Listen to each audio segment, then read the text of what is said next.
ক্ষৌরকর্ম করলে কি হয়? জলে চান করতে হবে, কি গঙ্গায় চান করে, নদীতে চান করে, পুকুরে চান করে। তাহলে জল হচ্ছে ব্রহ্ম বস্তু, কখনো অপবিত্র হয় না, পবিত্রই থাকে। অপবিত্রকে পবিত্রতা দিয়ে, তার গুণ দিয়ে তিনি পবিত্রই থাকে। তারপর অপবিত্রতা নিয়ে নেয় আর পবিত্র করে দেয়। তাহলে সেই ভগবান গলে গেছে বলে তিনি ব্রহ্ম, জলকে কখনো অপবিত্র করা যায় না। তাহলে ব্রহ্মা এই জন্য এক নাম দব ব্রহ্ম, গঙ্গার অনেক নাম। তাই সেই ব্রহ্মা এই ব্রহ্মার এই শ্লোকটা নারদ মুনি দিয়াতে সব ভগবানের মায়া দর্শন করলেন, সব করলেন। করার পরে এইবার তার মধ্যে সব স্ফূর্তি প্রাপ্ত হলো যখন, তখন কাকে দিয়ে লিখাবে? যে পারদর্শী, মৃদঙ্গ বাজানে যখন পারদর্শী, বাবার কীর্তনে বলে বাবা ভালো গাইতে পারে। ভগবানের পরে হচ্ছে শিব ঠাকুর, ভগবান এক নম্বরে, 2 নম্বরে হচ্ছে শিব ঠাকুর, কীর্তনে হচ্ছে শিব ঠাকুর। তার থেকেই জগতে সঙ্গীত আসছে। আমরা শিখতে ভালো ভালো সুর তাল শিখেছি শিব ঠাকুরের কাছ থেকেই, সবাই যারা শিখছে তার কৃপাতেই, জগৎবাসী যারা। এবার ব্রহ্মা কাকে দিয়ে লিখাবে এই বিষয় স্থির করে একমাত্র গণেশ পারে। গণেশ একমাত্র লিখতে পারে। গণেশকে বলে তোমাকে আমি বলবো লিখতে হবে। গণেশ দ্রুত বেগে, ঝড়ের বেগে লিখতে পারে। আমার বলা শেষ, তার লেখা শেষ হয়ে যাবে, এত চালু। তখন ব্রহ্মাকে বলছেন পিতামহ, ব্যাসদেবকে বলছেন আপনি তো ভগবানের বিশেষ গুণ নিয়ে আবির্ভাব হয়েছেন, তাহলে আমি যদি লিখতে আরম্ভ করব, যদি যেখানে থেমে যাব কিন্তু তার কিন্তু লিখবো না। ব্যাসদেব গোস্বামী বলছেন ঠিক আছে, আমি যা বলবো তোমাকে চিন্তা করে লিখতে হবে, ভাব অর্থ বুঝে লিখবে। বললেই লিখতে পারবে না, কি অর্থ হয় সেটা জেনে তুমি লিখবে। ঠিক আছে। এই জন্য ব্যাসদেব গোস্বামী বলে যাচ্ছে, তিনি লিখছেন মাঝখানে মাঝখানে একটু কূট শ্লোক ঢুকিয়ে দিচ্ছে। কূট চিন্তা মানে সমাধানের মধ্যে আনতে পারবো না। কি রকম কূট শ্লোক একটা বলি, যেটা বলছে মাত্রা সস্যা দুহিত্রা না আসন বসে বলবান ইন্দ্রিয় বিদ্যাংশ বিকর্ষতি। মাত্রা মা, সস্যা বোন, দুহিত্রা নিজের কন্যা। এখানে যারা সাধু ব্যক্তি হবেন বলে নির্জন স্থানেতে মায়ের কাছেও বসবে না। যখন তুমি যুবক হবে মায়ের থেকে দূরে বসবে, বোন তার থেকেও দূরে বসবে, মেয়ে যখন যুবতী হবে তার থেকে দূরে থাকবে। বলবান ইন্দ্রিয় বিদ্যাংশ বিকর্ষতি। যারা বলবান ইন্দ্রিয়, ইন্দ্রিয়কে জয় করেছে, তাদের মনকেও আকর্ষণ করে। এইরকম কথা যেরকম বলছেন, যেটা জৈমিনী ঋষি গুরুদেবের উপরে সন্দেহ করে বসলো। তাহলে এই শ্লোকটা অসম্ভব না। যেই আমার মা আমাকে জন্ম দিল, যেই মা আমাকে স্তন পান করে এত বড় করলো, তার পাশে আমি বসবো না? অসম্ভব, মেনে নিয়ে যায়। এই চিন্তা করতে আরম্ভ, এরকম শ্লোক বলাতে চিন্তা করতে আরম্ভ করেছেন ব্যাসদেব গোস্বামী। চিন্তা করতে এই সময় ভাবার চিন্তা করে লিখতে লিখতে ব্যাসদেব গোস্বামী এইভাবে তিনি হচ্ছে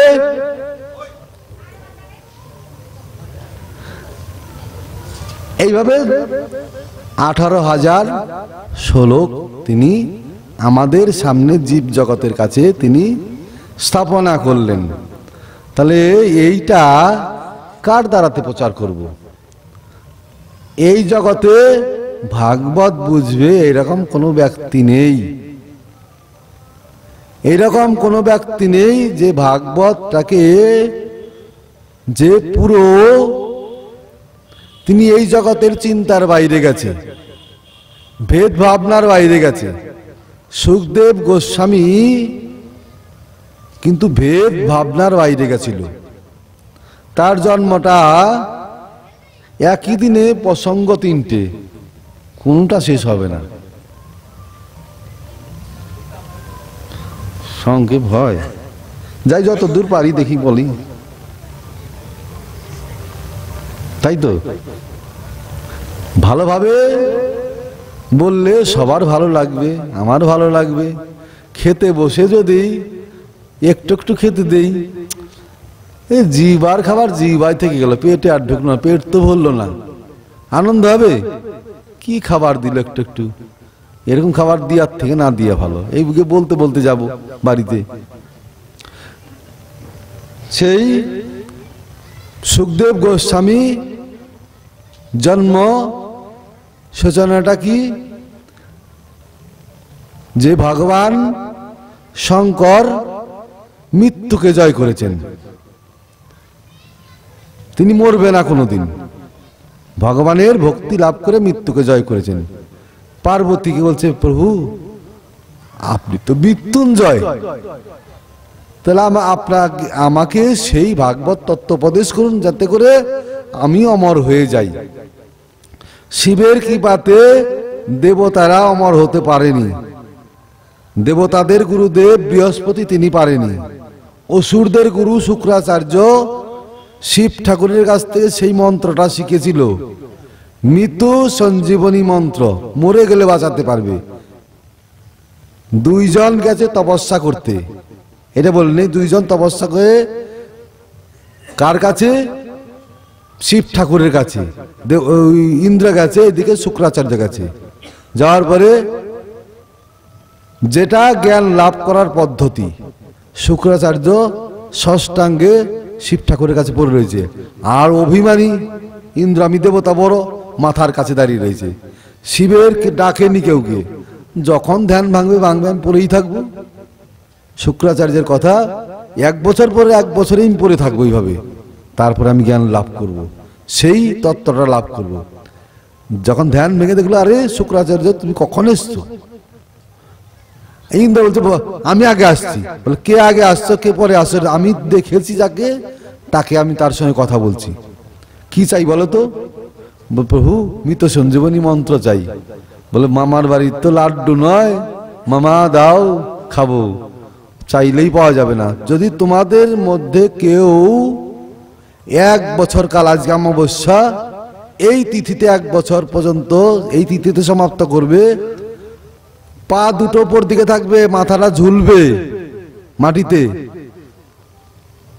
আর কি খেয়ে বাঁচবে? ধোঁয়া খেয়ে থাকতে হবে। পারবে? যদি কেউ কিছু পরীক্ষা করতে আসে, খারাপ কথা, কোনো অভিশাপ দিতে পারবে না, সব সহ্য করতে পারবে? ইন্দ্র বলে, আমি পারবো না।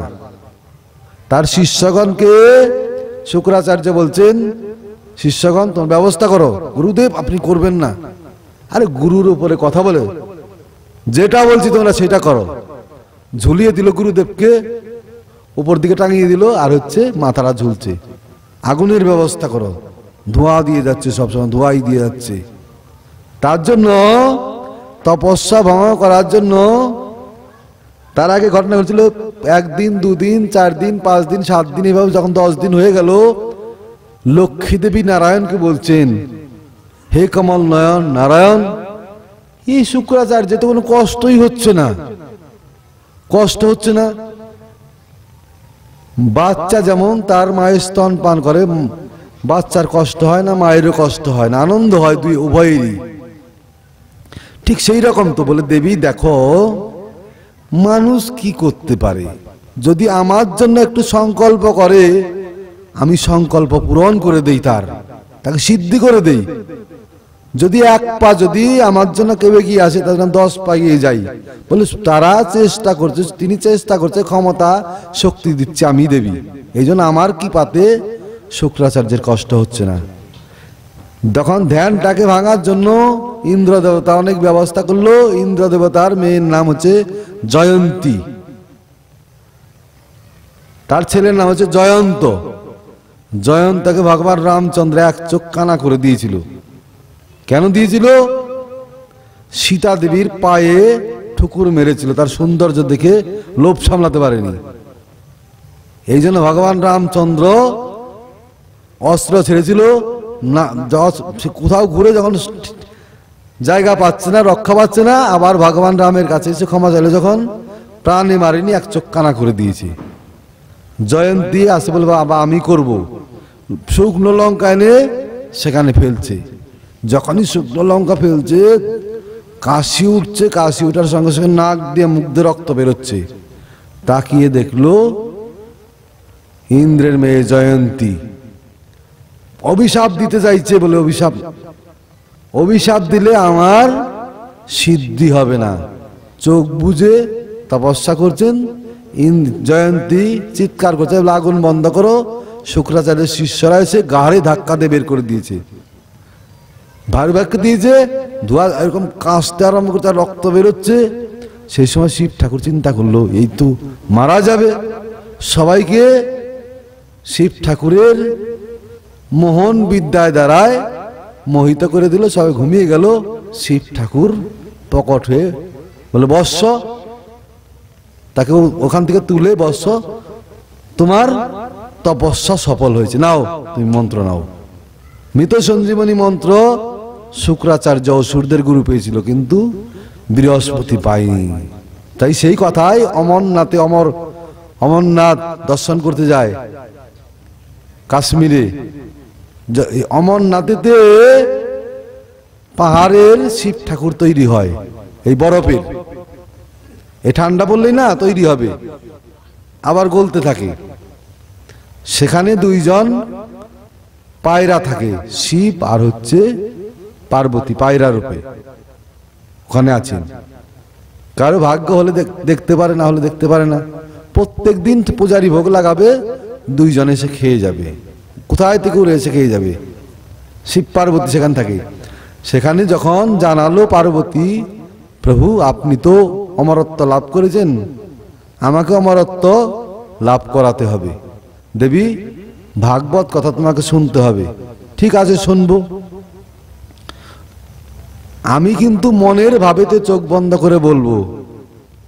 আমি ধ্যানে বসলাম, এই ভাগবত কথাটা ধ্যানে বসা। এবার যদি আপনারা চেঁচামেচি করেন আমার ধ্যান ভঙ্গ হয়ে যাবে, আমি আর বলতে পারবো না, কোথায় আর মনে করতে পারবো না। এখন চিন্তা করছি, আপনাদের বলছি মানে আমাকে চিন্তা করতে হচ্ছে কি, যে চিন্তা না করি কথাগুলো বেরোবে না। বলে আমি ধ্যানে বসলাম চোখ বন্ধ করে, আমি বলবো, তোমার দিকে তাকাবো না, তুমি হ্যাঁ হু বলবে। আমি যে কথা বলছি তুমি হ্যাঁ হু বলবে। হ্যাঁ বুঝতে পারি, ঠিক আছে, হ্যাঁ হ্যাঁ বলবে।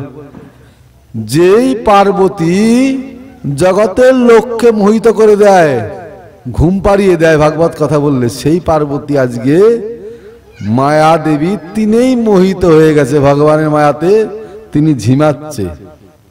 আর এদিকে সুখ পাখি, সুখ নামক পক্ষী একটা, তিনি ওই গাছের ডালে বসে ভাগবত কথা শুনছে। পার্বতী এত সময় হ্যাঁ হু বলছিল, পার্বতী ঘুমিয়ে গেল। এবার কে বলবে? ওই সুখ পাখি হ্যাঁ হু বলে যাচ্ছে পার্বতীর কণ্ঠস্বরেতে। যখন ভাগবত হইল, দেবী বুঝলে কিছু? হ্যাঁ বলে দেবী বুঝলে কিছু? বলে হ্যাঁ। বলে আমি তো ঘুমিয়ে গেছিলাম। সে কি? তাহলে এত সময় হ্যাঁ হুকে বললো। তখন হ্যাঁ হুকে বললো, তখন ওই দেখে গাছের ডালে সুখ পাখি, তাকে ত্রিশূল নিয়ে মারতে উঠেছে, মারবে। সুখ পাখি ভয়ে পালাচ্ছে, দৌড়াচ্ছে, তার উড়ে যাচ্ছে, শিব ঠাকুরের পেছনে পেছনে যাচ্ছে। কত দূর যাবে তুমি? আজকে তোমাকে শেষ করো। পাখি হয়ে অমরত্ব লাভ করবে। শিব ঠাকুর সেটা আর সহ্য করছে না, পেছনে পেছনে যাচ্ছে। এদিকে ব্যাসদেবের স্ত্রীর নাম হচ্ছে কি নাম আমার মনে নেই, কি নাম আমরা জিজ্ঞাসা করছি, দেখি বলতে পারেন নাকি কেউ? না আমি বলে দেবো, তার মানে কেউ জানে না। ব্যাসদেবের স্ত্রীর নাম হচ্ছে বিথিকা। বিথিকা তিনি মাথার চুল আঁচড়াচ্ছেন, আর সেই সময় হাই তুলেছে, যখনই হাই তুলেছে, বিথিকা হাই তুলেছে, যখন পাখি বিথিকার মুখ দিয়ে ঢুকে গেছে তার ভেতরে। এইবার শিব ঠাকুর এটা ভালোই জানে, এখন যদি পাখি মারতে যাই বিথিকাকে মারতে হবে, তাহলে নারী হত্যা মানে বিশাল অপরাধ হবে, ভগবান আর আমাকে সহ্য করবে না, ক্ষমা করবে না, নারী হত্যা করা যাবে না। নারী জাতি যদি ভুল করে তাকে মারা যাবে না, ভুল করলে যদি মারে, কেউ যদি তাকে মারে, ভুল করে ফেললো, মেরে দেয়, তো অবলা তো এরা, এদের বুদ্ধি শুদ্ধি কম। কেউ যদি মেরে দেয় তাকে জন্ম, ঐশ্বর্য, সুতশ্রী চারটেই নষ্ট হয়ে যাবে, সৌন্দর্য নষ্ট হয়ে যাবে, আশীর্বাদ নষ্ট হয়ে যাবে, বিদ্যা লাভ করেছিল সেটা নষ্ট হয়ে যাবে, তার ঐশ্বর্য সেটাও যাবে। এই জন্য নারী জাতির উপরে হাত তুলতে নেই। নারী জাতির উপরে দুর্যোধন, দুঃশাসন দ্রৌপদীর চুল ধরেছিল রজস্বলা অবস্থায়, তার জন্য তাদের আয়ু শেষ। দুর্যোধন জঙ্গা পিটিয়েছিল, এখানে বসাও, আরে বৌদি হয় মায়ের সমান। এই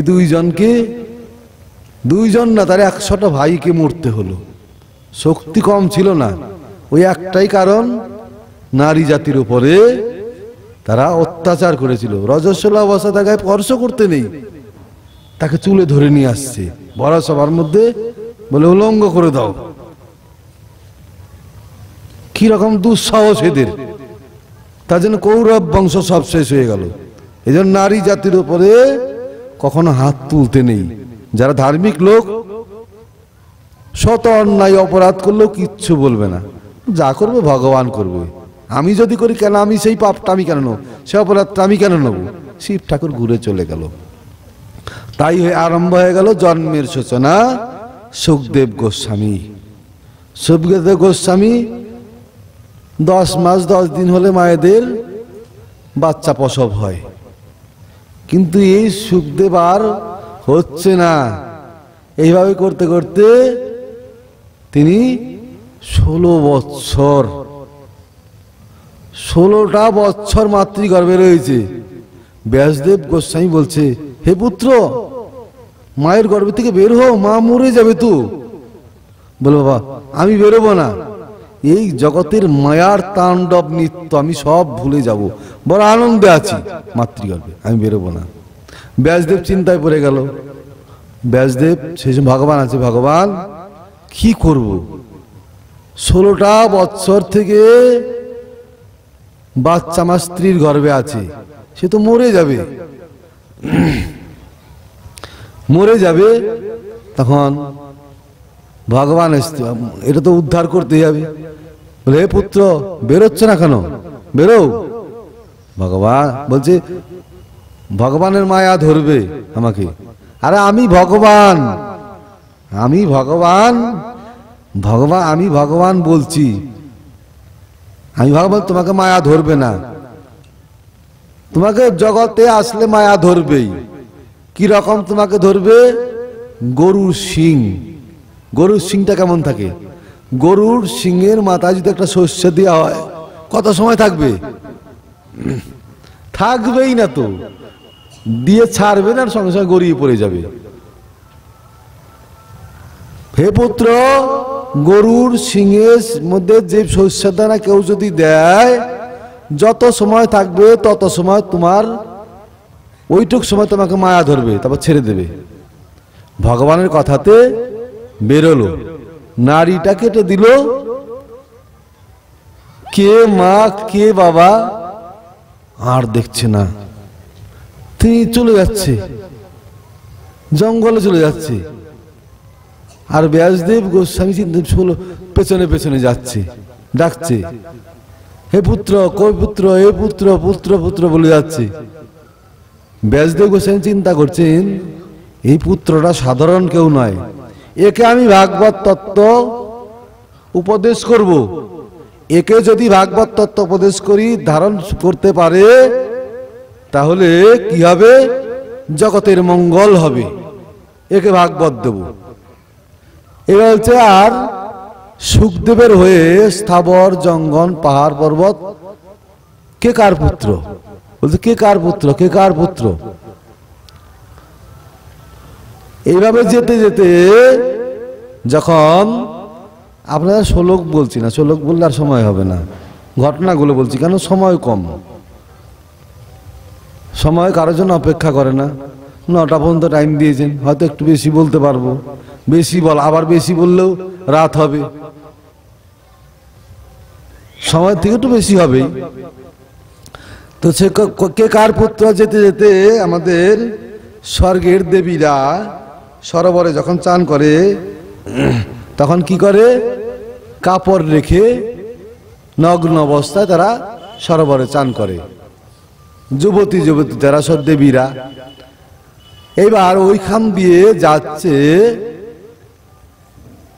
সুখদেব গোস্বামীর পরনে কাপড় নেই, 16 বছরের দিগম্বর। দিগম্বর যখন তিনি যাচ্ছে, দেবীর একটু লজ্জাও করলো না। যুবক যুবতী যদি একে পরস্পর একটু অসতর্ক হলে সঙ্গে সঙ্গে তারা লজ্জা পায়, যুবতীরা, যুবকরা লজ্জা পায় না, সঙ্গে সঙ্গে তারা কাপড় দিয়ে নিজের শরীরটাকে ঢেকে নেয়।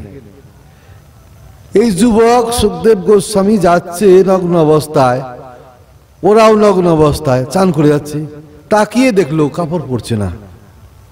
এটা ব্যাসদেব গোস্বামী ঘটনাটা দেখলো, আমার ছেলে যাচ্ছে কাপড় পরল না। ব্যাসদেব গোস্বামী কাছাকাছি যেতে না যেতে তাড়াতাড়ি উঠে কাপড় পরে নিয়েছে। তখন ব্যাসদেব গোস্বামী দাঁড়িয়ে বলল, মা একটা প্রশ্ন তোমাদের কাছে, আমার যুবক ছেলেটাকে দেখে তোমাদের লজ্জা হওয়া উচিত ছিল, কাপড় পরনি। আজ আমি বৃদ্ধ হয়ে গেছি, চুল দাড়ি সব সাদা হয়ে গেছে, কত দাঁত পড়ে গেছে, তাহলে আমাকে দেখলে মা তোমরা কাপড় পরলে কেন, লজ্জাটাকে নিবারণ করলে কেন? তখন তারা বলছে, শুনুন, আপনি বৃদ্ধ হতে পারেন, আপনার ভেদ ভাবনা যায়নি, এটা ছেলে, এটা মেয়ে, এটা স্ত্রী, এটা পুরুষ, এই যে এই ভাবনাটা আপনার মধ্যে আছে, আর আপনার ছেলের মধ্যে কে পুরুষ কে স্ত্রী এই ভাবনাটাই নেই, যার জন্য আপনার ছেলেকে দেখে আমাদের লজ্জা হয়নি। সে তো বোঝেই না এই সম্বন্ধে তিনি বোঝেই না বলে এই জন্য আপনাকে দেখে কাপড়টা লজ্জা নিবারণ করেছি। ব্যাসদেব গোস্বামী আর গেল না পুত্রের পেছনে, তিনি চলে গেল। জ্ঞানী, নির্বিশেষ জ্ঞানী, ধ্যান করে যাচ্ছেন। এইটা কিন্তু রামলীলাতে ভগবান রামচন্দ্রের জামাই বাবু ছিল একজন, ভগবান রামচন্দ্রের দিদি ছিল নাকি, দেখেছেন জন্ম হতে? যদি রামায়ণ দেখে থাকবেন দেখবেন রাম, ভরত, লক্ষণ, শত্রুঘ্ন জন্মেছে। দিদি জন্ম কখন হয়েছে? দিদি জন্ম হয়েছে দেখেছেন? এই কিছু বলে না কেন? দেখিনি। ও দিদি জন্মটা কি হয়েছে?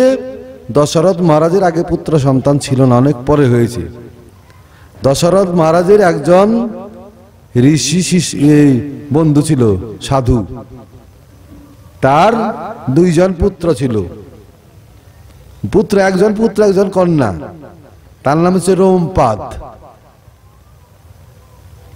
সেই বন্ধুটার নাম হচ্ছে রোমপাদ, মেয়েটার নাম হচ্ছে শান্তা। মেয়েটার নাম শান্তা।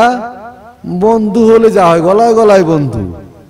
মেয়েটাকে বন্ধু চিন্তা করো না, তোমাকে বাপ বলার একজন দিচ্ছি আমি, তুমি আমাকে দত্তক নাও আমার মেয়েটাকে, তোমার পরিচয় আমার মেয়েটা বড় হবে। শান্তা ঋষ্যশৃঙ্গ মুনি ছিল, ঋষ্যশৃঙ্গ মুনি। অকাল বৃষ্টি হচ্ছে না, বৈশিষ্ট্য ঋষিরা সবাই বলল ঋষ্যশৃঙ্গ মুনিকে যদি রাজ্যে আনা যায় বৃষ্টি হবে। কি করে আনবো? সে তো আসবে না, ভেদভাব জানে না, আকর্ষণ করে নিয়ে আসতে হবে। অপ্সরাদের পাঠালো, নিত্য কাপড় খুলে নিত্য তাকিয়ে এবার কি দেখছি? তার বাবার নাম বিভাণ্ড ঋষি। বাবা কি দেখলাম, এটা কারা? বাবার বলছে না। এই দশরথ মহারাজ যুক্তি করে আমার ছেলেটাকে খারাপ করে দেবে, ছেলেটাকে সাবধানে রাখতে হবে। কত সময় সাবধানে রাখবে। যখন অপ্সরাগণ পারল না, তখন ঋষিরা যুক্তি দিল, রাজন তোমার মেয়েটাকে পাঠাতে হবে, তোমার মেয়েটাকে গিয়ে যেন এর সঙ্গে অঘটন ঘটায়, অঘটন ঘটালে আমরা একটা সূত্র পাবো, ধরে নিয়ে আসবো, ধরে নিয়ে এসে বিয়ে দেবো। তারপরে যখন শান্তাকে যখন পাঠালো, ওরকম হাব ভাবে শান্তাও কিছু করতে পারছে না, তখন নিজে তার সঙ্গে অঘটন ঘটালো। যখন দেখে নিল, ধরে এনে তার সঙ্গে বিয়ে দিল, যজ্ঞ করালো, বৃষ্টি হলো। এই ঋষ্যশৃঙ্গ মুনি এই সুখদেব গোস্বামীর মতো ছিল। এইবার ব্যাসদেব গোস্বামী দেবীদের মুখে কথা শুনে ফিরে আসলো, বলে এই ছেলেটাকে আনতেই হবে, যে কোনো প্রকারেতে প্রকারে আনতে হবে। তখন তিনি তার শিষ্যকে কাঠুরা বনে কাঠ কাটতে যাও, আর ভাগবতের শ্লোক গান গাইবে, কৃষ্ণলীলা, তুমি কিচ্ছু করবে না, কিচ্ছু বলবে না, কাঠ কাটবে আর বলবে। কি শ্লোক? কৃষ্ণলীলায় যে ভগবান সেই পূর্বাহ্নেতে গোষ্ঠে যাচ্ছে, সে একটা শ্লোক। আর হচ্ছে পুতনা কালকুট বিষ মাখিয়ে আসছিল স্তনপান করাতে, সেই শ্লোকটা কি বলছেন? শ্লোকটা হচ্ছে বরাহা পিরাম নট বরবু কর্ণয় করিণিকারো বিভ্রাট বাস কনক কপিশন বৈজন্তী চমালাম রন্ধন বেনুরদসুতা পুরাণ গোপবিন্দ বৃন্দারণ্যম শপথরণ্যম ভবিষ্যৎ গীত কীর্তি। বলছেন যে বরাহা পিরাম নটবর বপু, সেই নটবর বেশ, কর্ণয় করিনি, কানের মধ্যে ফুল গোজা রয়েছে, হাতে বাঁশি বাজাচ্ছে, বৈজন্তী ফুলের মালা, এইভাবে কাঁধে সখাদের কাঁধের উপরে কাঁধ দিয়ে বাঁশি বাজাতে যাচ্ছে। আর ব্রজগোপীরা সবাই তাকিয়ে দেখছে ভগবানের প্রতি আকৃষ্ট হয়ে, তার রূপের প্রতি ভগবান কখন আমাকে তাকিয়ে দেখবে, একটু আমাকে দেখবে, আকৃষ্ট হয়ে তারা তাকিয়ে রয়েছে। এই শ্লোক যখন বলল, তাহলে ভগবান সবাইকে আকর্ষণ করছেন। আর একটা বলল, তাহলে আমি আকৃষ্ট হচ্ছি না, আমরা আকৃষ্ট হচ্ছি না। আর একটা হচ্ছে পুতনা বাল ঘাতেনি, বালকদের কত বালককে মেরে দিয়েছে, কালকুট বিষ স্তনে মাখিয়ে এসে মেরে দিচ্ছে। বলছে অহো বকি জং স্তন কালকুটং জিজ্ঞাংসায়াপায়াত যদ্যাপি অসাধ্য লেবেগতি ধাত্র চিত্তং কাং বা দয়ালু শরণম ব্রজ। অহো বকি, বকাসুরের ভগ্নী, বকাসুরের বোন। বগা নাম অসুরদের নাম যেমন, কাজটাও তো সেরকম। বক রাক্ষসের, বকাসুরের বোন পুতনা, তিনি জং স্তন কালকুটম। গোপাল এত সুন্দর মুক্তিদাতা গোপাল, সবাইকে মুক্তি দান করে, সেই গোপালকে হিংসা করে কালকুট বিষ মাখিয়ে তাকে মারতে আসছে। তাকে সেই গোপাল না মেরে কি করলো,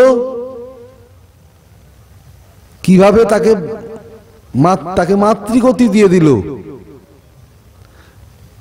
গোপালকে বারবার কোলে নিয়ে মোহিনী রূপ, সুন্দর লক্ষ্মীর রূপ ধারণ করে আসছে, কোলে নিয়েই স্তন দিচ্ছে মুখের মধ্যে। মা ছাড়া কিন্তু কখনো অন্য বালককে কখনো স্তন দেয়? যতই কোলে নিক, কিন্তু নিজের বাচ্চা না হলে স্তন দেবে না। কিন্তু পুতনা এসে স্তন দিচ্ছে, ভগবান বারবার মুখ ঘুরিয়ে নিচ্ছে, খাবো না আমি, মুখ বার করছে আর জোর করে দিচ্ছে। তখন ভগবান চিন্তা করলো, মাই তো স্তন দেয়, বারবার আমি না করছি আর জোর করে আমাকে খাওয়াবে, ঠিক আছে দাও।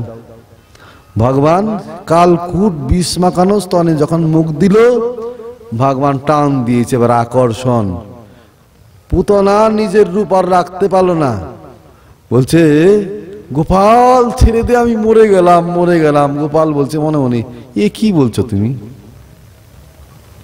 বলছো, তুমি তোমার মনের আশা নিয়ে তুমি আসছিলে, তোমার মনের আশা পূর্ণ করবে, আমার মনের আশাটা পূর্ণ করতে দাও। তোমার মনের আশা নিয়ে আসছিলাম গোপালকে স্তন পান করাবো, যশোদার ছেলেকে স্তন পান করাবো, সেটা তুমি করলে। আমারও তো একটা ইচ্ছা আছে, যখন আমি মায়ের স্তনে মুখ দেব, আমার পেট ভরে না পর্যন্ত আমি মায়ের স্তন ছাড়বো না, তা আমাকে সেটা পূর্ণ করতে দাও। ভগবান তুমি উল্টো বলছো, পুতনা তুমি উল্টো বলছো। আমি জগতের লোককে কাউকে ধরি না, জগতের লোককে কাউকে আমি ধরি না, যদি ধরি তাকে আমি ছাড়ি না। কিন্তু অর্থাৎ তোমাকে আমি ধরতে চাই না, ধরেছি তোমাকে ছাড়ার জন্য। আমি ধরেছি নাকি? পুতনা নিজের রূপ ধারণ করে যখন করলো, তার প্রাণটাকে নিয়ে নিল। পুতনা পড়ে গেল ধপাস করে কলা গাছের মতো, বিশাল বড় শরীর। ভগবান তাকে মাতৃগতি দিয়ে দিল। সেখান থেকে পুতনার শরীর থেকে দিব্য দেহ বেরিয়ে রথ আসলো, রথে করে গোলক বৃন্দাবনে যাচ্ছে। দুই দিকে দুই দাসী চামর বেজন করছে, চামর ডোলাচ্ছে। রাধারানী কৃষ্ণ আসনে বসে রয়েছে, মা আসছে, উঠে দাঁড়াচ্ছে। প্রভু, না রাধারানী, প্রভু উঠে দাঁড়ালেন কেন? বলে আমার মা আসছে। এদিকে গোপাল বাল্য লীলা করে ভৌম জগতে, ভৌম বৃন্দাবনে পুতনার প্রাণ নিয়ে নিল। গোলক বৃন্দাবনে সেই কিশোর কিশোরী বসে রয়েছে আসনে, সেখান থেকে উঠে দাঁড়িয়েছে, আমার মা আসছে, মাকে সম্মান দিতে হবে। যে বাল ঘাতনী পুতনা, শ্লোকটার মধ্যে বলছেন তাৎপর্য ব্যাখ্যা, যে বাল ঘাতনী পুতনা, এত যে মুক্তিদাতা ভগবান তাকে স্তন বিষ মাখিয়ে মারতে এলো, ভগবান তাকে ভালোবেসে যত্ন করে তাকে মায়ের গতি দিল। এই রকম যে গোপালকে যারা না ভজন করেন তাদের কি বলা হবে? আত্মঘাতী ব্যাত।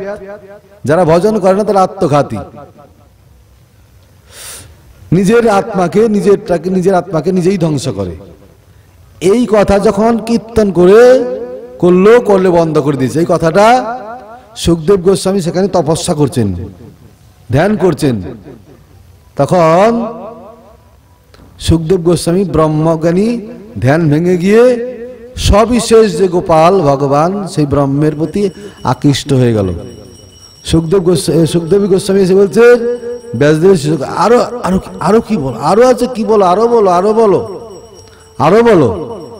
যখন এইভাবে বলে, এইবার যদি তোমার জানতে ইচ্ছা হয় তা তোমার বাবার কাছে যেতে হবে, চলো বাবা তোমাকে দেবে। বাবার কাছে যখন আসলো, এইবার ধরে, বাবা তুমি যদি ভাগবত শিক্ষা করতে যাও, তুমি জনক মহারাজের কাছে যাও, জনক মহারাজের কাছে শিক্ষা করো।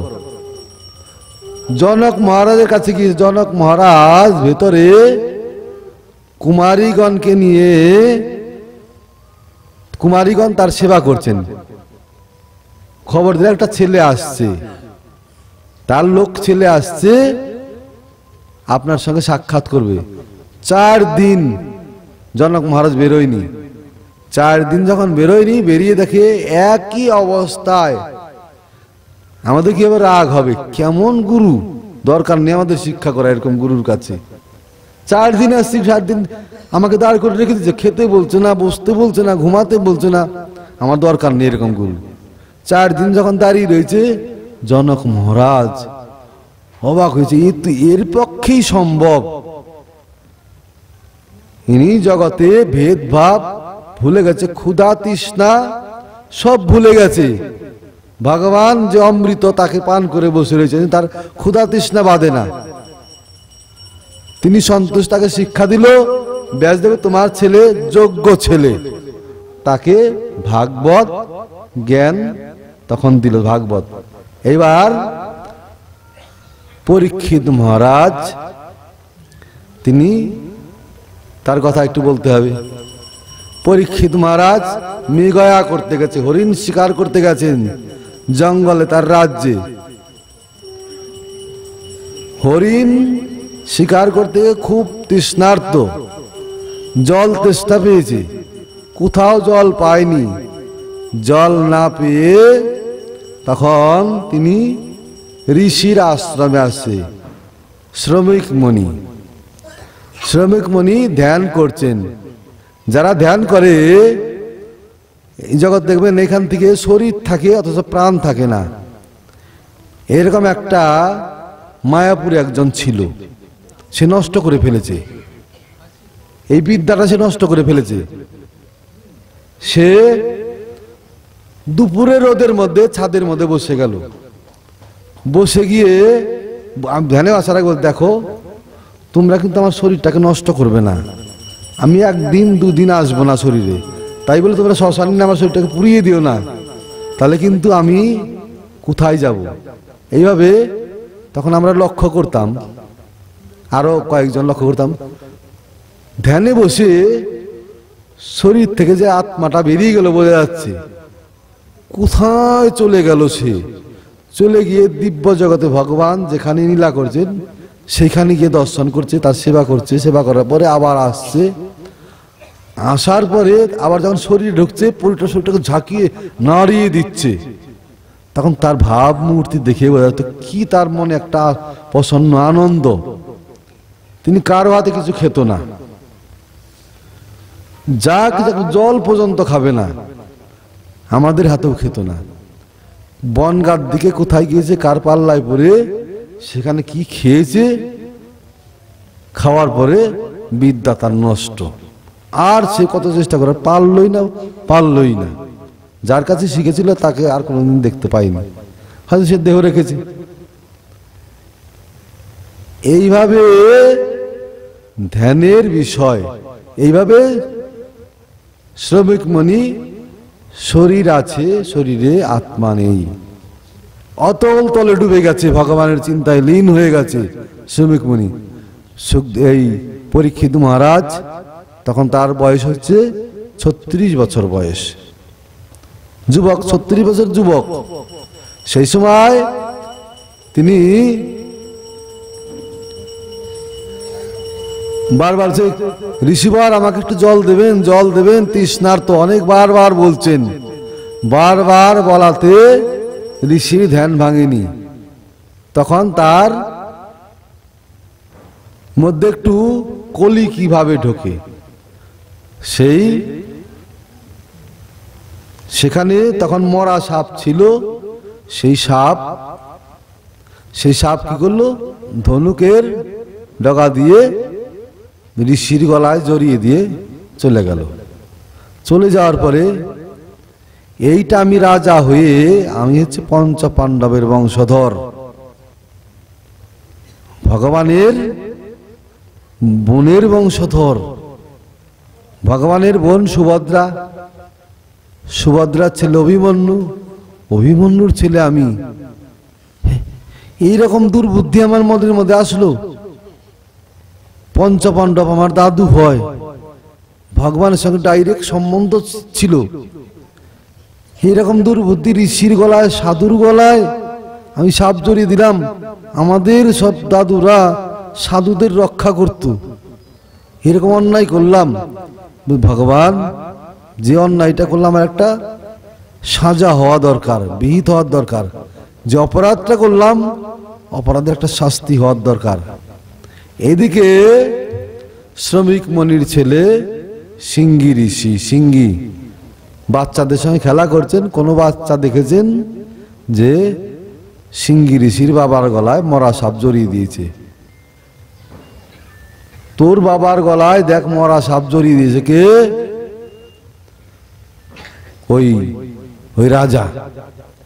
এত বড় দুঃসাহস, এত বড় দুঃসাহস! গোকুড়া সাপ যদি ছোট হোক বড় হোক, কামড়ালে সবারই বিষ আছে। ছোট বলে বিষ কম হবে তা নয়, বিষ সবারই সমান। ঋষির ছেলে তপস্যা করে, তার ক্ষমতা আছে। সঙ্গে সঙ্গে অভিশাপ দিল, আজকে থেকে 7 দিন পরেই এই ঋষির তক্ষক দংশনে মৃত্যু হবে। তক্ষক দংশনে যখন মৃত্যু হবে বলে দিল, আর বাবার কাছে এসে হাত পা ছড়িয়ে কান্না করছেন। বাবা ধ্যান ভাঙে না বলছে, ওর কান্নাতে বাবার ধ্যান ভেঙেছে। বাবা কান্না করছো কেন তুমি? আমি ধ্যান করছি, ধ্যানটা ভেঙে দিলে, নষ্ট করে দিলে? বলে বাবা আমি কান্না মনে করছি, ওই রাজা আপনার গলায় সাপ জড়িয়ে দিয়েছে, যার জন্য আমি তাকে অভিশাপ দিয়েছি, তক্ষক দংশনে মৃত্যু হবে।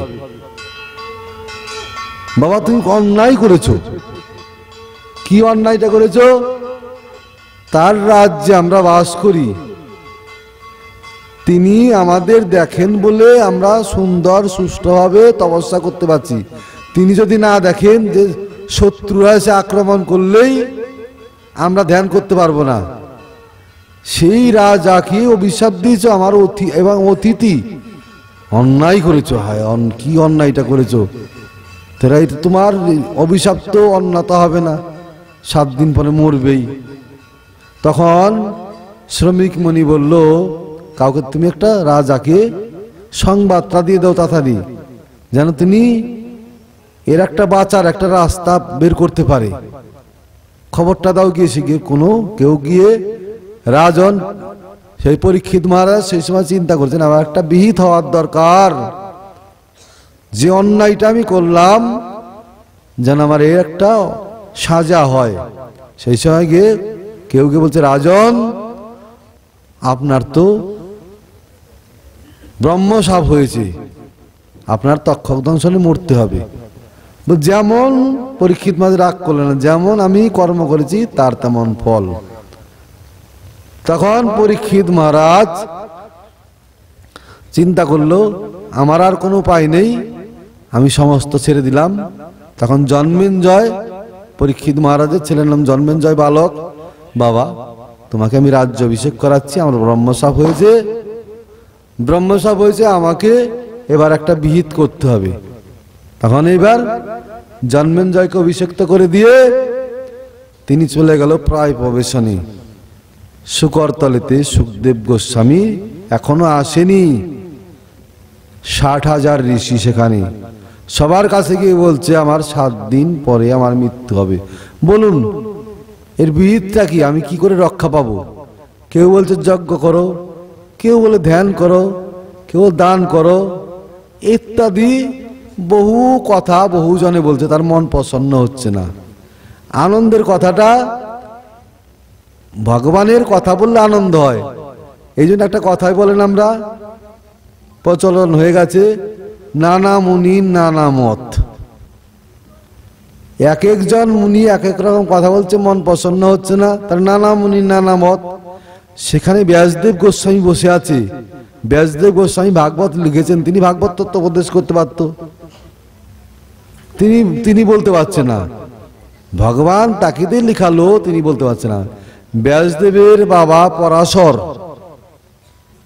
পরাশর ঋষি, তিনিও আছেন, বিশাল ক্ষমতা যোগ্য লোক, তিনিও ভাগবতের তত্ত্ব উপদেশ করছেন না।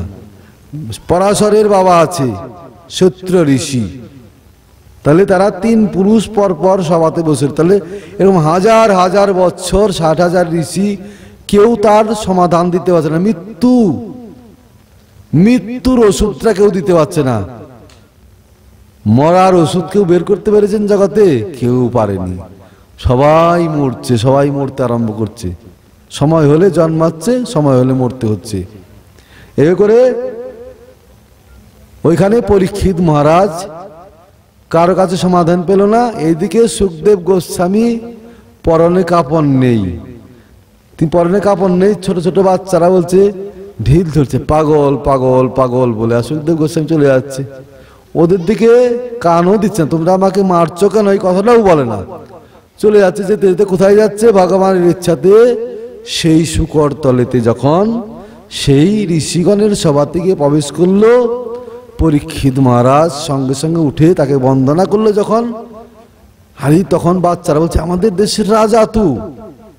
তখন সব দৌড়িয়ে পালিয়ে গেল সেখান থেকে। তখন তাকে বন্দনা করে পা ধুইয়ে আসনে বসিয়ে আরতি করেছেন। গীতাতে গীতাতে বলছেন আমাদের কর্তব্য, ভগবান অর্জুনকে বলছেন পনিপাত পরিপ্রশ্ন সেবা। যখন সাধুর কাছে কিছু লাভ করব, তাকে আসার সঙ্গে সঙ্গে আমাদের মাথা নত করে প্রণাম করতে হবে। প্রণাম করে তাকে পা ধুয়ে দিতে হবে। হয়তো অনেকে নাও দিতে পারে, আমাদের কর্তব্য। আমরা সাধুকে পা ধোয়াবো কেন? আমাদের লাভের জন্য। তার পা ধুয়ে দিয়ে যদি আমরা একটু একদিন জল যদি গ্রহণ করতে পারি, খেতে পারি, ঘৃণা ত্যাগ করে দিয়ে, তাহলে আমাদের ভক্তি হবে। কিন্তু ভক্তি এমনি হয় না। যদি ঘৃণা করি জলটাকে, তাহলে কালীয় নাগ হতে হবে। কালীয় নাগের নাম শুনেছেন তো? কি রকম খল, সাপরা হয় খল, কি রকম বিষ, জল খেলে মরে যাবে। যমুনার জল খেলে পাখি গেলে বিষের জ্বালায় মরে যাবে। তাহলে এইরকম খল হতে হবে। যদি ঘৃণা ত্যাগ করে দিয়ে এক বিন্দু জল পান করতে পারি, সাধুর চরণ ধোয়া জল, ভক্তি অবশ্যই হবে। ভক্তি হলে ভগবান আমার হাতের মুঠোয় চলে আসবে। সুখদেব গোস্বামীকে পা ধুইয়ে প্রথমে প্রণাম করে পা ধুয়ে আসনে বসিয়ে আরতি করেছেন। আরতি করেই গুরুদেব দীক্ষা নেয়নি, বল গুরুদেব আমার আসন্ন মৃত্যু, কি করা কর্তব্য বলুন? কি করা কর্তব্য? এবার একটা বিহিত বলুন। প্রথম কথাতেই উত্তরে কি বললেন সুখদেব গোস্বামী? রাজা তম তো মরিষ্যে, তুমি মরে যাবে, চিন্তা করো। সবসময় তুমি চিন্তা করো আর ভাগবত কথা শোনো, মরে যাবে তুমি মরে যাবে। এই কথাটা প্রথমে ভয় ঢুকিয়ে দিল।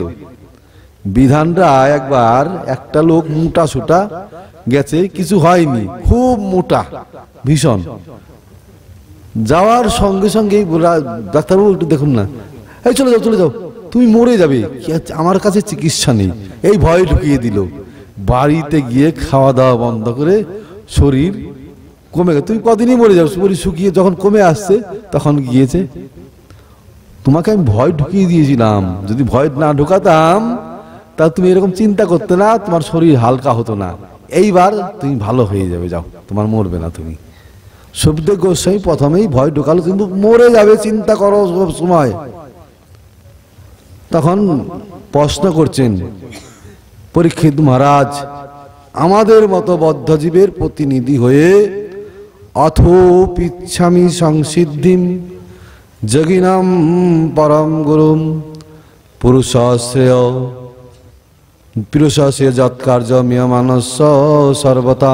অথ এই সংসারে পিচ্ছামি অল্প সময়ের মধ্যে, মাত্র কলিকালের আয়ু 100 বছর, 100 বছরও যায় না, 60 বছর, 70 বছর, 80 বছর, খুব বেশি হলো 90 বছর, 100 বছর খুব কম লোক। তাহলে অল্প সময়ের মধ্যে সম্যক রূপে যেন সিদ্ধি লাভ হয়। সিদ্ধি মানে ভগবত প্রাপ্তি হয়।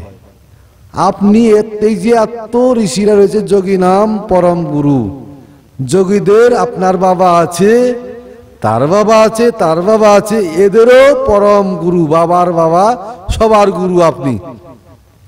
মিয়মান মরণশীল, মিয়মান কথাটা হচ্ছে ঊর্ধ্বশ্বাস উঠছে। আমরা যখন কেউ মরে যায় দেখেছি, এখন মরে যাবে লোকটা, অমুকের মা মরে যাবে, অমুকের বাবা মরে যাবে, শীঘ্র তো দেখে আসি একটু, এই বলে আমরা ছুটে যাই। ওই রকম ঊর্ধ্বশ্বাস উঠছে, প্রাণটা বেরোবে, এই মিয়মান, এরকম অবস্থা সব লোকের। তাহলে এই মতো কর্তব্যটা কি গুরুদেব? তাহলে একমাত্র আপনি জানেন মিয়মান, সেই মরণশীল মানুষের কর্তব্যটা কি। বেশি কথা বলা যাবে না, ভাগবত পড়লে পরে ধারাবাহিকভাবে বহুদিন, বছরের পর বছর, তবে ভালো লাগে। একভাবে আস্তে আস্তে পড়ে যাব, আর এখানে একটুখানি, ওখানে একটু। তখন প্রথম প্রশ্ন শুনে সুখদেব বসে বড় প্রশ্ন, বরিয়ালের সাথে প্রশ্ন, রাজন তুমি যে প্রশ্ন করলে, দারুণ সুন্দর প্রশ্ন করলে, তোমার জন্য তুমি করো না, এটা লোকের হিতের জন্য, জড় জগতে জাগতিক জগতের লোকের জন্য তুমি প্রশ্ন করো। বলিয়ান এসব প্রশ্ন তোমার জন্য না। দারুণ প্রশ্ন।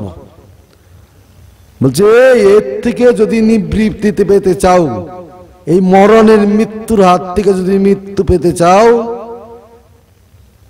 বলে তিনি বলছেন এতাদ নিবৃত্ত মাননাম মিচ্ছতম অকুত ভয়ম যোগিনাম নিপনির্তম হরের নামানুকীর্তনম।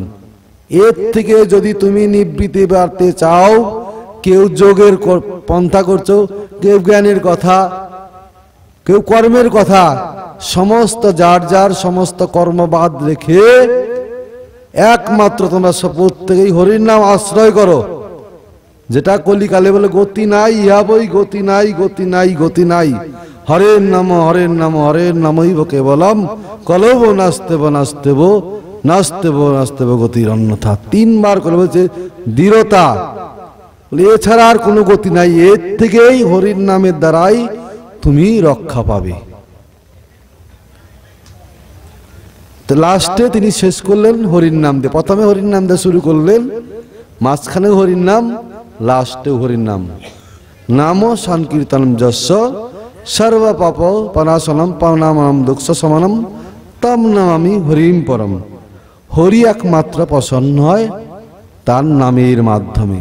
এই কথা বলে যখন শেষ করলো, তখন গুরুদেব চলে যাচ্ছে উঠে। আমার শিষ্য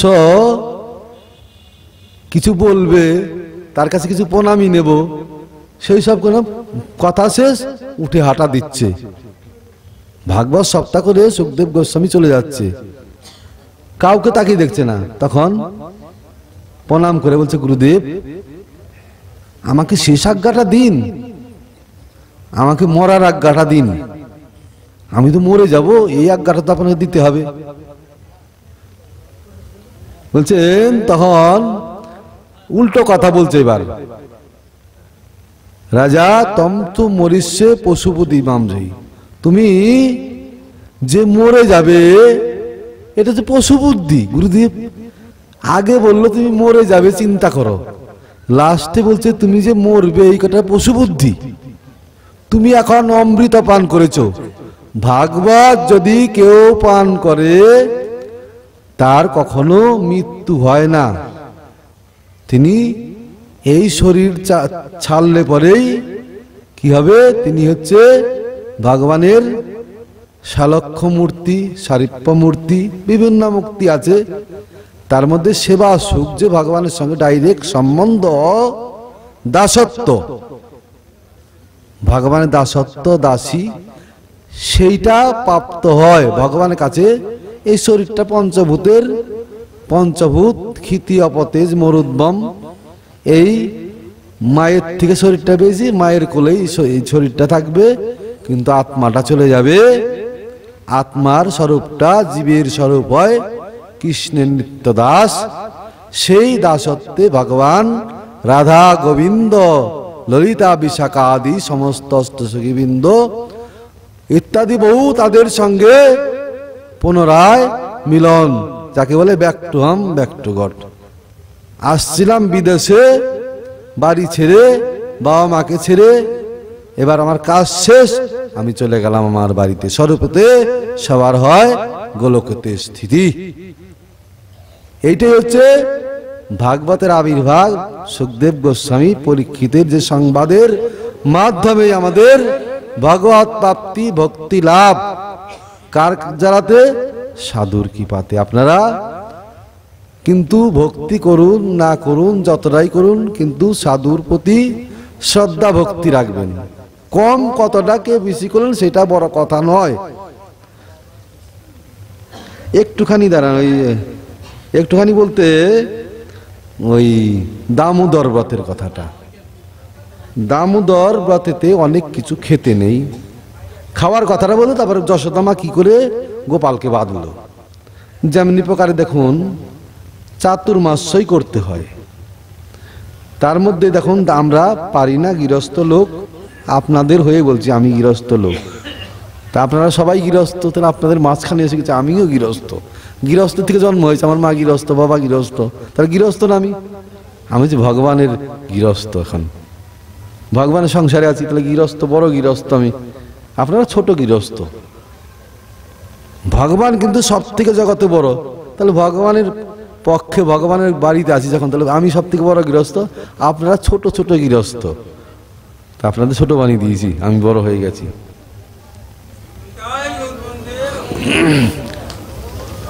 সেখানে বলছে ভগবানের পেতে গেলে যেমন পুঁই শাক খেতে নেই, কলমি শাক খেতে নেই, এ দুটো শাক। তারপরে ধরুন যে সবজির মধ্যে লাউ খেতে নেই, সিম খেতে নেই, বরবটি খেতে নেই, তারপরে সর্ষের তেল খেতে নেই। কি খেতে হবে? যদি হয় বাদাম তেল ভালো, না হলে সানফ্লাওয়ার, সূর্যমুখী তেল, এটা খেতে হবে। সর্ষের তেল খাওয়া যাবে না, মাখা যাবে না, আবার গায়ে সাবান দেওয়া যাবে না। এইগুলো হচ্ছে নিয়ম। এইটা নিয়মটা হচ্ছে বাহ্যিক নিয়ম। ভগবান প্রসন্ন হয় কিসে? ভগবান প্রসন্ন হয় তার সেবার মাধ্যমে। তার সেবা ডাইরেক্ট করা যায় না, এই জন্য সাধুর সেবা ব্যবস্থা। যশোদা মা কি করে লাভ করলো? জগন্নাথ মিশ্র সচিমা তা কি করে লাভ করলো? যশোদা মাই সচিমা হয়ে জন্মিয়েছেন কলিকালেতে। তিনি প্রত্যেক দিন যশোদা মা ভগবানের সেবার থেকে সাধু সেবা করে যেত, প্রত্যেক দিন খুব সাধু সেবা। যদি কোনোদিন সাধু সেবা না করতে পারতো, বলে আমাদের দুর্দিন, আজকে সাধু সেবা করতে পারলাম না। সাধু সেবা, ব্রাহ্মণের সেবা তাদের ধর্ম ছিল। তার সেবার ফলেতে ভগবান তার পুত্রত্ব স্বীকার করেছেন। পুত্রত্ব শুধু স্বীকার করেননি, তিনি আবার তার বন্ধন স্বীকার করেছেন। তার এমন ভক্তি যে তাকে সবাই প্রণাম করে। গোপালকে ধরে লাঠি দেখাচ্ছে, তাকে মারবা করে এক। ওই আপনারা কেউ যাবেন না, এখানে প্রসাদের ব্যবস্থা আছে, হরি কথারূপী প্রসাদ পেলেন। এইবার কিন্তু শরীর পুষ্টির জন্য ভগবানের অধরামৃত সেই প্রসাদ পেয়ে যাবেন। যদি না পেয়ে যান তাহলে কিন্তু আমার অকল্যাণ হবে, আমি বড় গৃহস্থ, এইটা মনে করবেন। সেই তিনি তার সেবার মাধ্যমেতে, সাধু সেবার মাধ্যমেতে গোপালকে ধরে তোকে মারবো নয়, তাকে বাঁধবো। বাঁধতে গিয়ে ধরতে পারে না, ধরলো। বাঁধতে গিয়ে প্রথমে ভাবলো ছোট গোপাল আমার ফিতে দিয়ে বাঁধতে পারবো। তার 9 লক্ষ গরুর দড়ি জ্বললো যখন, তখন তারপরেও বাঁধতে পারছে না। ভগবানের করুণা হলো, ভগবান মা আমার এত চেষ্টা করে যাচ্ছে, সাধু সেবা চেষ্টা করলো, আমাকে ধরে বাঁধবে, আমাকে বাঁধা যায় না, কোনোদিন কেউ বাঁধতে পারেনি, আজ আমাকে মা বাঁধবে। যদি আমি মাকে বন্ধন স্বীকার না করি, আমাকে ভক্তবৎসল হরি বলে আমাকে জগতের লোক কেউ ভক্তি করবে না। মায়ের ভক্তি দেখে যশোদা মা ভক্তি দেখে গোপাল বন্ধন স্বীকার করলেন। এটা হচ্ছে দামোদরকে বেঁধেছিল এই কালী পূজা গেল না কালকের দিন আগে, অমাবস্যার দিনে, অমাবস্যা পরশু দিন অমাবস্যার তিথিতে গোপালকে তার ভক্তির দ্বারায়, কি ভক্তি? সাধু সেবা করেছিল, তার থেকে তিনি ভক্তি লাভ করেছিল। এজন্য শাস্ত্রে বলছে সিদ্ধির ভবতি বা নেতি অচ্যুত সেই নাম নিঃসংশয়স্তু তদ্ভক্তারত পরিচর্যাত্মনাম। আমার সেবা করলে সিদ্ধি হতেও পারে, না হতে পারে, অর্থাৎ আমার ভক্তের সেবা করেও সিদ্ধি হবে।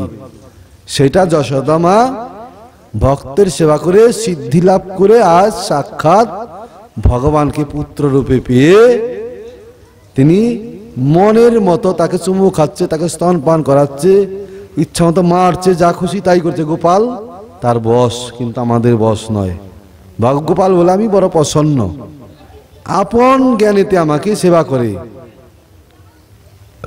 কি আমার গোপালকে যদি আমি চান না করে দিই, চান করতে পারে না, না খাওয়ালে খেতে পারে না।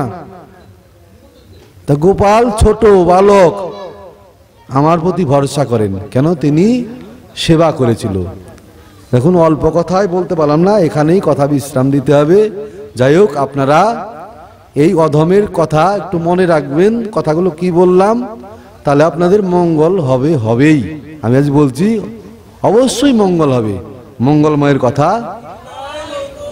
বাঞ্ছা কল্পতরুভ্যশ্চ কৃপা সিন্ধু ভৈবচ পতিতানাং পাবনে বৈষ্ণবো নমো নমঃ।